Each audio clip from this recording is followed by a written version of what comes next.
ભારતના G20 sherpa Amitabh કાંતએ Rio de Janeiro G20 નેતાઓના ઘોષણાપત્રને મહત્વપૂર્ણ સિદ્ધિ તરીકે વર્ણવી.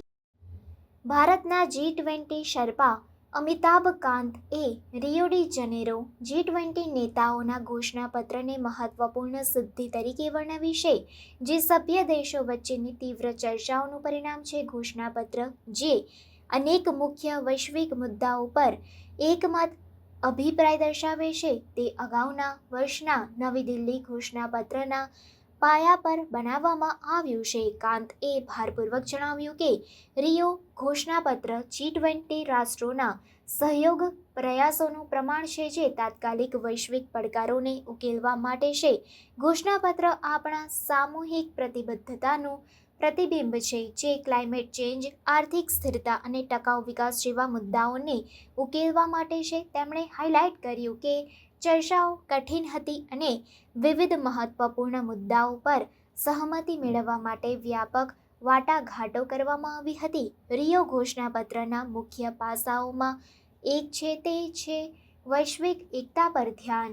ગાઝા અને લેબનાન જેવા સંઘર્ષગ્રસ્ત વિસ્તારોમાં વ્યાપક યુદ્ધ વિરામ અને ઇઝરાયેલ પેલેસ્ટાઇન સંઘર્ષ ઉકેલ માટેની પ્રતિબદ્ધતાને પુનઃ પ્રમાણિત કરે છે. ઘોષણાપત્ર ટકાઉ વૃદ્ધિ, ટેકનોલોજીકલ પરિવર્તન અને મહિલાઓ દ્વારા નેતૃત્વવાળા વિકાસના મહત્વને પણ રેખાંકિત કરે છે. કાંતએ નોંધ્યું કે રિયો ઘોષણાપત્ર નવી દિલ્હીના ઘોષણાપત્રની મહત્વાકાંક્ષા અને પ્રગતિશીલતા પર આધારિત છે, જે 2023માં ભારતના G20 અધ્યક્ષપદ દરમિયાન અપનાવવામાં આવ્યું હતું. અમે નવી દિલ્હી ઘોષણાપત્રના વારસાને આગળ વધારી છે. રિયો ડી જનેરોમાં G20 શિખર સંમેલન, ઉચ્ચ-સ્તરીય બેઠકો અને આંતરરાષ્ટ્રીય સહકારને પ્રોત્સાહન આપવાના ઉદ્દેશ્ય સાથેની ચર્ચાઓ કરવામાં આવી. નેતાઓએ વૈશ્વિક પડકારોને ઉકેલવા અને શાંતિ અને સ્થિરતાને પ્રોત્સાહન આપવા માટે સાથે કામ કરવાની પ્રતિબદ્ધતાને પુનઃ પ્રમાણિત કરી છે. કાંતની ટિપ્પણીઓ G20ને વિશ્વના મુખ્ય અર્થતંત્રો વચ્ચે સંવાદ અને સહકાર માટેના પ્લેટફોર્મ તરીકેના મહત્વને રેખાંકિત કરે છે. રિયો ઘોષણાપત્ર વૈશ્વિક મુદ્દાઓને ઉકેલવા અને ટકાઉ વિકાસ લક્ષ્યો હાંસલ કરવા માટે વધુ સંકલિત પ્રયાસો માટેનો માર્ગ મોકળો કરશે તેવી અપેક્ષા છે. Declaration focuses on hunger and poverty. It focuses on climate and energy. It focuses on developmental issues. It focuses a lot on, accelerating the pace of sustainable development goals. There's been a huge emphasis on climate and energy also, but it also focuses a lot on, a major component of this was geopolitics. The declaration has underlines the immense human suffering and adverse impacts of ongoing conflicts.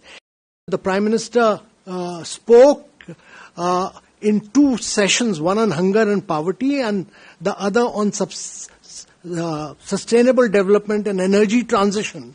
And in both of them, he highlighted the huge impact which India had made. In the first one, he highlighted about lifting 250 million people above the poverty line and what measures India has taken. So his speeches are available.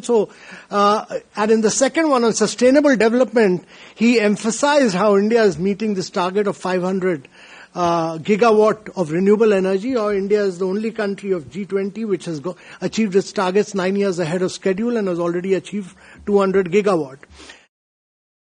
Leaders of G20 were invited, countries and heads of international organizations, they were all invited. Then they have participated and launched the Global Alliance Against Hunger and Poverty. And India has also joined this alliance as one of the 147 founding members. This includes about 81 countries, the African Union and European Union, 24 international organizations, 9 international financial institutions, and 31 philanthropic and non-governmental organizations.